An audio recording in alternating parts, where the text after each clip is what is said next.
औखे पैंदे लंबियां ने रामा इश्क दियां, दर्द जिगर ते सख्त सदामा इश्क दियां। अल्लाहू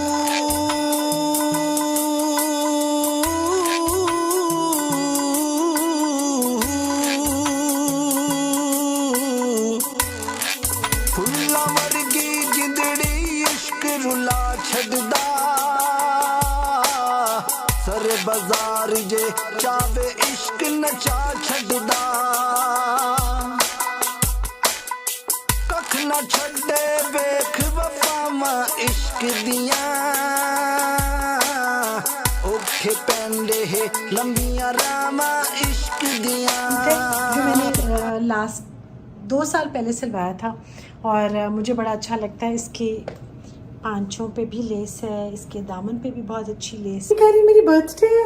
ये कौन सा महीना है आपके? कौन सा भी महीना आपको कब होती है मेरी बर्थडे? सितंबर में होती है। क्या डेट है? 4 तारीख। और एनिवर्सरी 25। कौन सा महीना? वो तो नवंबर दिसंबर। एक दिन एक महीना नहीं होगा? बताओ। ये है सोबिया नज़ीर का मेरा एक ड्रेस, और ये इसका ये इसका हाथ का काम हुआ है जो मैं आपको दिखा रही हूँ। मेरी शलवार जो कि मैं काफ़ी दिन से चाह रही थी कि मैं आप लोगों के साथ शेयर करूँ, वो ये है बनकर आगे। इसका पांचा मैंने टाइट रखा है। याद है मासा वो कहाँ है? टेसल्स बताएं कहाँ है इधर? क्यों मासा? इतने दिन के बाद, ईद के बाद मासा कपड़े सी रहे हैं कि बाद ये चीज़ें भूल गए। अस्सलाम वालेकुम। अच्छा जी, मामला ये है कि शबनम जा रही है, मेरी जेठानी जा रही है आज आदत उम्र पे जा रही हैं। और मैंने वैसे तो कोई हज या उम्र से जब आता है आप उसको सूट दे सकते हैं, जाते हुए भी दे सकते हैं, ताकि वो जोड़ा पहन ले या वो यूज़ कर ले, वहाँ जाके वो इस्तेमाल करें, तो वो भी बहुत अच्छी बात है। मैंने यही सोचा है, मैं भी उनको सूट दे रही हूँ ताकि वो जाते हुए सिलवा लें और पहने वहाँ पे। अल्लाह ताला कबूल फरमाए उनका उम्रा। मैं दुआएं भी बताई उन्हें बहुत सारी अपनी, वो भी वो कर लें। लाइट साउंड कर। ये कौन है? नवीद तो नहीं? नवीद आया ही नहीं, आज कल आएगा। तो इसलिए मैं और अभी जा रहे हैं, मैं ससुराल जा रही हूँ। और अब ये है कि पता नहीं गर्मी कम हुई है कि हद से ज़्यादा हुआ है, अल्लाह जाने। पर लग बहुत रही है गर्मी आजकल। टेम्परेचर वैसे कम हो गया मगर क्या हुआ? क्या था? अच्छा जी, टेम्परेचर कम हो गया लेकिन गर्मी वैसे की वैसी है। तो चलते हैं ससुराल। वापस आ गई हूँ और शबनम बाजी को मैंने सूट दे दिया उनका, और अच्छा लगा है उनको मेरे ख्याल से। एक जो बहुत सदमे वाली बात हुई है ना, वो ये है कि मेरी जो कैचर होता है ना, जिसको मैं चुटकी बोलती हूँ, वो मेरा रह गया वहाँ पे और वो गुम गया है क्योंकि वो वहाँ पे किसी को नहीं मिल रहा। मेरे लिए बहुत बड़े सदमे और दुख की बात होती है अगर मेरी चुटकी की रह जाए और गुम जाए। एनीवेज, वापसी पे आते हुए मुझे एक खुशखबरी मिली कि माँ साहब ने मेरे कपड़े सी लिए हैं। लेकर आई हूँ मैं कपड़े जो आप लोगों को मैं दिखाती हूँ अभी, मगर एंजाइटी मुझे बहुत होती है जब मेरे कपड़े सिल के आते हैं। मुझे ये होता है कि पता नहीं ठीक बने या नहीं, ये ना हो गया, वो बहुत मैं वहम कर रही होती, क्योंकि कपड़े ख़रीद लेते हैं लेकिन अगर उसकी स्टिचिंग ठीक ना हो तो बड़ी दिल को दुख होता है। लेकिन मास्टर वैसे ठीक सीते हैं, जैसे मेरा ये अच्छा सीते हैं। जैसे ये वाला मेरा सूट है, आपको दिखाऊं सबसे पहले। ये मेरा सूट है जो मैंने लास्ट 2 साल पहले सिलवाया था और मुझे बड़ा अच्छा लगता है। इसके पांचों पे भी लेस है, इसके दामन पे भी बहुत अच्छी लेस है, इसके बाजुओं पे भी लेस है। बस लेसो लेस है ये सूट, और बहुत अच्छा सिया है माँ साहब ने, इसलिए मेरा दिल बहुत बहुत खुश है। अब मैं वो कपड़े खोल के देखती हूँ। आबिद को ना बर्थडेज वगैरह कोई याद नहीं रहती, ना कोई एनिवर्सरी याद रहती है, ना कुछ। मैं हमेशा बताती हूँ आपको। अब मैं आपके सामने एक शो पेश करूँगी आबिद को कह के कि मेरी बर्थडे है, तो देखिएगा। आबिद इनको क्योंकि कुछ नहीं याद रहता कि कब थी बर्थडे और क्या था मामला। खैर अल्लाह करे मुझे मिल जाए आबिद। हेलो, मुझे चाय बना रहे हो? आबिद मेरी बर्थडे स्टार्ट हो गई है। हाँ, मेरी बर्थडे 12 बजे शुरू हो गई है। मजाक नहीं कर रही, मेरी बर्थडे है। ये कौन सा महीना है आपके? कौन सा भी महीना आपको कब होती है मेरी बर्थडे? उम्मा सितंबर में होती है। क्या डेट है? 4 तारीख। और एनिवर्सरी 25। कौन सा महीना? वो तो नवंबर दिसंबर 8 दफा। नवंबर दिसंबर, एक दिन एक महीना नहीं होगा? बताओ मुझे, नहीं बताओ कहाँ, नवंबर है कि दिसंबर है? किस 25 को तो हुई थी शादी? ठीक है, ये हाल है आबिद का। तो मेरी बर्थडे को कोई भी, आबिद मुझे प्लीज़ चाय दे देना। ये आपकी सजा है, सारी ज़िंदगी चाय बना के देनी पड़ेगी। जो इंसान अपनी बीवी की ना बर्थडे याद रखे ना एनिवर्सरी याद रखे, कोई वो नहीं। अच्छा चलो, वो तो मुंह फाड़ के भी बता देती हूँ आबिद, वो पहले से एक महीना पहले से। अगर तो मैं डिग्निफाइड रहूँ ना और मैं ना बताऊँ आबिद को, लोग कहते हैं ना ऐसे सीरियस और ऐसे रिस्पेक्टेबल रह के कोई ज़रूरत नहीं है बताने की, ये वो तो नहीं अच्छा लगता है, याद ही नहीं होता आबिद को। इसकी सज़ा ये है कि सारी लाइफ अब इनको मुझे चाय बना बना के देनी पड़ेगी, ये इनकी सज़ा है। कपड़े खोल लूँ मैं अब, कपड़े साथ साथ खोल लूँ। क्या है? अच्छा हाँ, मैं मज़े का तो बहुत आजकल आए में आम काट के दिया आपने मुझे। अच्छा जी, पहले तो आम ट्राई कर लूँ क्योंकि आबिद कह रहे हैं इससे अच्छा आम मैंने ज़िंदगी में कभी नहीं खाया होगा। बहुत ही अच्छा है माशाल्लाह, ठंडा और मीठा। अस्सलामुअलैकुम। अच्छा जी, रात को मैंने दिखानी थी आपको पूरी वीडियो और मैं नहीं दिखा सकी क्योंकि फिर बच्चों का फ़ोन आ गया, उनसे बात की, अपनी बहन से बात की। नादिया भी अमेरिका गई हुई आजकल, उससे बातचीत होते होते फिर मैं सो गई। तो तहज्जुद के वक्त जब उठी उस वक्त मेरा दिल चाह रहा था, लेकिन नहीं फिर मैं कर सकी क्योंकि मैं और आबिद नॉर्मली फ़जर और तहज्जुद के वक्त नहीं, फ़जर के वक्त मैं और आबिद चाय पीते एक साथ अक्सर। तो मतलब आबिद चाय दे देते मुझे अगर वो जाग रहे हों और अगर उनका मूड हो बना के देने का, वैसे मैं खुद ही बना लेती। तो कपड़े वगैरह जो मैं लेकर आई थी, इसलिए अब आपको दिखा रही हूँ। वीडियो अब मैं कंप्लीट करूँगी और अपलोड मैं अभी ही कर दूँगी। और वो इसलिए कि आगे 9-10 मुहर्रम है और फिर उस दिन मैं वीडियोस अपलोड नहीं करती। तो आज मैं आपको अपने सबसे पहले ड्रेसेस दिखा दूँ जो आए। दिखाने का ना जो मेन मकसद होता है ना मेरा, वो ये होता है आइडियाज़ मिल जाएँ और शेयर कर लें। देखिए एक बात, आज क्या पका है और पार्टी पे तुम क्या पहनोगी, ऐसे रेलिवेंट क्वेश्चंस हैं जो हम लोग सब लोग एक दूसरे से पूछते हैं। फ्रेंड्स क्लोज पूछ लेती हैं तुम क्या पहन रही हो, आज शाम को पार्टी है, शादी पे क्या पहन रही हो, कौन सा जोड़ा, साड़ी पहन रही हो, लहंगा पहन रही हो। हम लोग वी ट्राई कि हम लोग सब एक दूसरे के साथ थोड़ा सा मैच करके पहन लें। तो ये जो कपड़ों का वो होता है ना आइडिया, देखें वो बात ये है कि हर कोई सिलवाना चाहता है और सिलवाते भी हैं कपड़े। तो जब आप एक दूसरे के कपड़े वगैरह देख लेते हो तो आपको थोड़ा सा आइडिया हो जाता है कि अच्छा मैंने ये लेना है, मैं इस तरह से ले लेती हूँ, चलो वो अच्छा लग रहा था, ये बात है। तो ये मकसद होता है।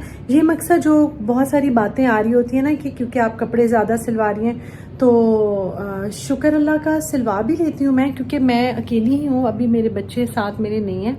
और हर चीज़ सिलवाते हुए ध्यान यही होता है कि उनके लिए भी बनवा लूँ, उनके लिए भी। लेकिन बात ये है कि वो लोग तो यहाँ पे नहीं होते, पाकिस्तान, ये लॉन के कपड़े ये वो उनके तो इतने यूज़ के नहीं हैं। ईद पे या इस तरह वो लोग पहनते हैं, अदरवाइज़ वो नहीं पहनते।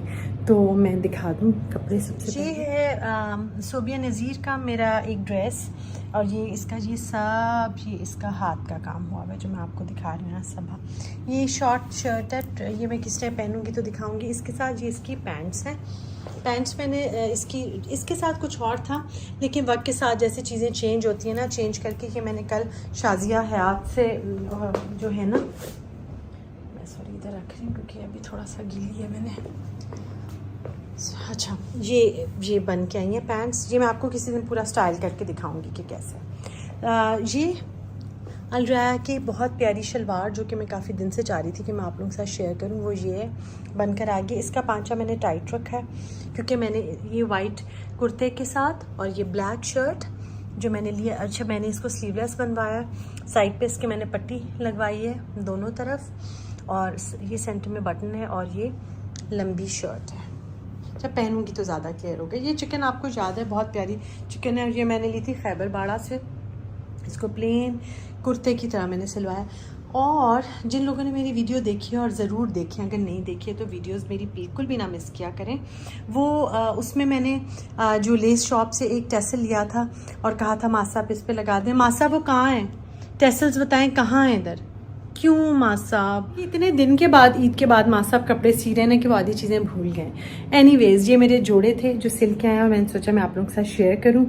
इरशाद चाय बना के ला रही है, अब ज़रा मैं चाय पीऊँगी और 2 दिन आप लोगों से मेरी मुलाकात नहीं होगी, तो 1-2 बातें जो मैंने आपसे करनी थी वो मैं कर लेती हूँ आज ही, क्योंकि फिर कल हो ना हो।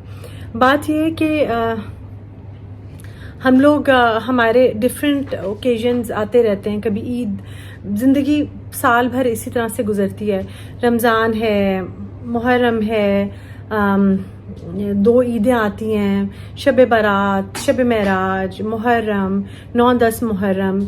इन सब चीज़ों की, इन सब बातों की अपनी अहमियत है, जो कि बहुत जगहों पे आप टीवी पे, हर जगह यूट्यूब वगैरह पे आप सुनते होंगे। शायद ये रहने देना, बाकी सारे समेट देना जी, थैंक यू। तो सब सुनते रहते होंगे। हर जो चीज़ शुरू होती है ना और जहाँ पे वो ख़त्म होती है, वो ये कि आपके इखलाक से बढ़ के कुछ भी नहीं है। अपने आप को कुछ समझना और दूसरे को उस बात से तकलीफ़ देना जो कि उसका सेंसिटिव पॉइंट हो,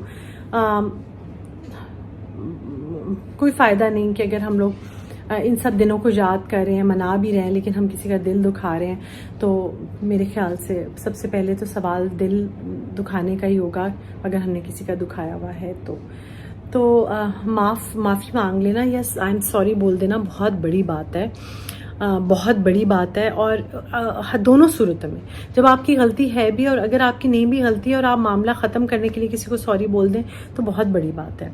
दूसरी बात यह है कि जो फसाद की जड़ है ना, वो बहुत चीज़ों में हमारा अपना दिमाग होता है, बहुत सारी चीज़ें होती हैं। हमें सबसे पहले हमें अपने माइंड को कंट्रोल करना होगा, बहुत इम्पॉर्टेंट मुझे लगता है। ये मैं आपसे अपनी बात कर रही हूँ। अपने माइंड को कंट्रोल में बहुत सारी चीज़ें आपकी वैसे ही ठीक हो जाती हैं जब आप अपनी सोच को पॉजिटिव कर लेते हैं और सोचते हैं कि अच्छा चलो इसने ऐसे किया, खैर है, कोई बात नहीं, इसकी कोई मजबूरी होगी। उसका बड़ापन है कि अगर वो उसको फील हो अपनी गलती और आपसे एक्सक्यूज़ कर दे, लेकिन आपने पॉजिटिव होकर ही आगे चलना है। हर बात पे लोगों को कन्फ्रंट करना, हर बात पे लोगों से क्वेश्चन आंसर्स करना, ये वो करना, वो क्या कहते हैं, शर्लक होम्स बन जाना, ये जो है ना, ये भी कोई ठीक नहीं होता। आधी चीज़ें आपका, जैसे ब्लड प्रेशर, आपकी आधी बीमारियां, चीज़ें काफ़ी हद तक अगर आपने अपने माइंड को स्ट्रॉन्ग किया हुआ है और तो पॉजिटिव रहने से ही आधी चीज़ें तो आपकी दूर हो जाती हैं। बस मैंने ये कहना था। और इरशाद, तुमने कुछ कहना है? अच्छी बात करें, सबसे अच्छा लाइट सा टाइम गुजारें। कोई अगर आपके बच्चों ने बहुत अच्छे नंबर ले लिए, या आपके बच्चे बहुत बड़ी जगह पे पहुंच गए, या आपके हस्बैंड की कोई ऐसी अचीवमेंट होती है, या आपकी बिजनेस आपका बहुत अच्छा चल रहा है कुछ, तो इसकी हमें बहुत खुशी है। लेकिन दूसरे को इस तरह बताना है कि दूसरा बंदा जाके अपने बच्चे को घर जाके थप्पड़ मारे कि तुमने क्यों नहीं अच्छा रिजल्ट लिया, तो आपको क्या मिलेगा? ये तो कुछ भी नहीं मिलेगा। इसलिए हो सकता है कि जो आज आपका बच्चा, किसी का बच्चा जो, अगर अल्लाह करे सबके बच्चे पढ़ाई में बहुत अच्छे हो, लेकिन किसकी मंजिल क्या है और कोई कितना कामयाब और आगे निकलता है, कोई अल्लाह से कितना करीब है, इसका हम तो कुछ नहीं कह सकते। क्या ख्याल है इरशाद? कुछ कहना है तुमने? फिर चलते हैं इंशाल्लाह ताला। कल मिलूंगी आप सब लोगों से। और अपना ख्याल रखें, अपने इर्द गिर्द वाले लोगों का ख्याल रखें, और जहाँ तक हो सकता है आप जो भी कोई चैरिटी करना चाहें, सदका खैरात, वो ज़रूर करते रहें। आगाज़ और इख्तिताम होता है मेरी चाय पे, तो मैं चाय पीने लगी हूँ। और टपाल दानेदार वालों को चाहिए कि मुझे स्पॉन्सर कर दें, और कोई अगर जानता है उनको तो उनसे कहें कि मुझे स्पॉन्सर कर लें। वो इसलिए कि वो उन्होंने ना सिर्फ जिन लोगों को रखा हुआ है ना, इकरा अजीज़ को और सबको, बहुत अच्छी बच्ची हैं वैसे वो, मुझे अच्छा लगता है। अल्लाह मियां उन्हें और कामयाबी दे। और उनको वो भूल गई हैं आजकल, तो वो वैसे भी वो एक्सपेक्ट कर रही हैं अल्लाह मियां खैर खैरियत से उनको नेक सेहतमंद तंदुरुस्त औलाद दे। तो वो आजकल चाय कम पी रही है, मैं तो चाय उसी तरह पी रही हूँ, इसलिए ज़रूरी है। कितनी मैं स्पॉन्सरशिप्स मांग रही हूँ ना मिल भी रही है, लेकिन टपाल की चाय की भी मिलनी चाहिए। अच्छा, एक और चीज़ जो शायद मैंने कहनी थी, क्या कहनी थी वैसे, खुदाफिज करने के बाद ये सारी बातें मैं कह रही हूँ, मुझे एहसास है इस बात का। हाँ जी आबिद, कौन है? अच्छा, तो बस चलती हूँ फिर, अब चलना ही पड़ेगा। मैंने कोई एक ज़रूरी बात कहनी थी, भूल गई हूँ मैं। हाँ, बाय।